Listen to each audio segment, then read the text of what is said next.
Hello student, आपका स्वागत है स्प्रिट स्टडी चैनल पे। तो चलिए आज का क्वेश्चन का डिस्कशन करते हैं। ये भी कॉम्पिटिटिव लेवल एग्जाम में पूछा जाता है। तो ये लाभ और हानि का क्वेश्चन है और इसको समझने के लिए आपको सबसे पहले क्वेश्चन को ध्यानपूर्वक पढ़ना पड़ेगा। क्वेश्चन पढ़ने में आप मिस्टेक कीजिएगा, क्वेश्चन अच्छे से समझ में आने में दिक्कत होने लगेगा। इसलिए क्वेश्चन आपको पहले समझ में आना चाहिए। देखिए डायरेक्ट चलिए यहीं पर बना देते, इसमें कोई खास बात नहीं है। तो अगर हम लोग बात करते हैं, चलिए अगला स्लाइड ले ही लेते हैं, यहाँ पे समझते हैं। तो एक वस्तु है, बोला जा रहा है कि अगर 5% क्या करते हैं, लाभ पर बेचते हैं।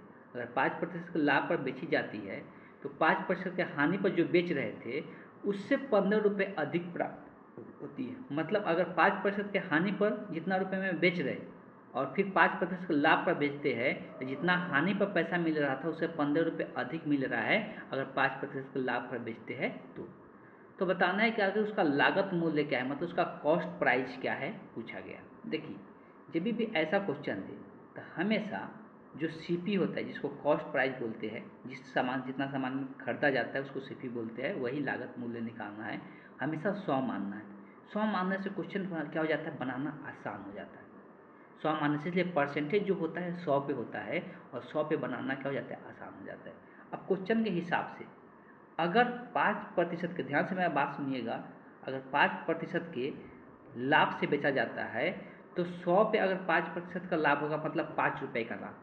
अगर परसेंटेज का बात करते हैं तो 100 पर ही बताया जाता है। तो अगर 100 पे 5% का लाभ हो रहा है मतलब कितना में बेच रहे, 105 रुपये में बेच रहे। ध्यान से मेरा बात सुनिएगा, अगर लाभ पे बेचा जाता है तब।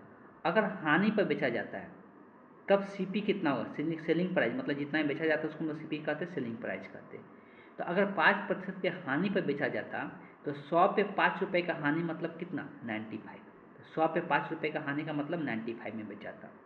अब देखिए अगर हम 100 पे जब मान निकाले हैं तो ये दोनों का हम लोग देख सकते हैं कितना रुपए का अंतर आ रहा है। ये जब हम लोग हानि पर बेचे वो पैसा है और ये जो लाभ पे बेचे वो पैसा है। तो दोनों का अंतर अगर देखेंगे तो 10 रुपये का है, जो कि क्वेश्चन में यही अंतर कितना दिया है, 15 रुपये दिया। बोला है ना कि जितना रुपये हानि पर बेच रहे थे और 5 रुपये का अगर लाभ पे बेचते हैं तो कितना रुपये अधिक हो जाता है, तो 15 रुपये अधिक हो जाता है। लेकिन यहाँ पे अगर देख रहे थे इतना, यहाँ पे अंतर कितना का, यहाँ पे कितना रुपये अधिक हो जा रहा है, 10 रुपये अधिक हो जा रहा है। तो बेसिकली यही 10 का जो मूल्य है एक्चुअल में कितने के बराबर है, 15 के बराबर। इसलिए क्वेश्चन में ही दिया है 15 रुपये। मतलब ये 10 का, ये परसेंटेज वाला जो मान निकाले है 10 का, उसमें एक्चुअल में ये कितने रुपए के बराबर है, 15 के बराबर है। तो हमको क्या लागत मूल्य निकालना है, मतलब कॉस्ट प्राइस निकालना है। कॉस्ट प्राइस कितना हम माने हैं, 100 माने हैं। तो 10 का मान अगर 15 है तो बेसिकली हमको किसका मान निकालना है, 100 का मान निकालना है। तो 10 का 15 है तो 1 का कितना होगा, 15 बटे, चूँकि इसलिए तो आप लोग जानते ही होंगे 15 बटे 10। और अगर 100 का निकालना है तो इसमें 100 से क्या कर देंगे, गुना कर देंगे। तो हमको 100 का ही मान चाहिए, तो इसको क्या कर लेंगे, 100 से यहाँ पे गुना कर लेंगे। अब एक जीरो से एक जीरो कट जाएगा और 15 में 10 से गुना होगा, 150 आंसर निकल के आ जाएगा। तो यही मेरा क्या हो जाएगा, लागत मूल्य हो जाएगा, कॉस्ट प्राइस हो जाएगा, किसका, जो वस्तु है उसका।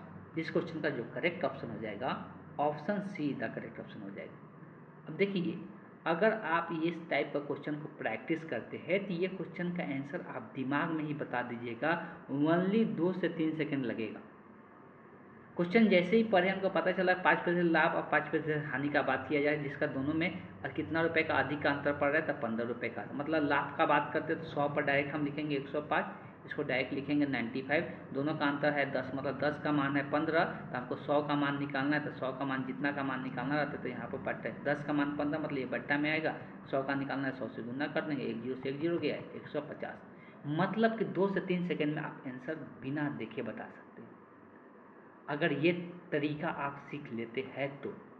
अगर इस तरीका में कहीं पर भी समझने में दिक्कत हुआ होगा तो ज़रूर कमेंट बॉक्स में लिखिएगा, हम आपका डिस्कशन फिर से ये दोबारा एक क्वेश्चन का डिस्कशन कर देंगे, कोई दिक्कत नहीं है। लेकिन आपको समझ में आना चाहिए और ये तरीका आपको सीखना है।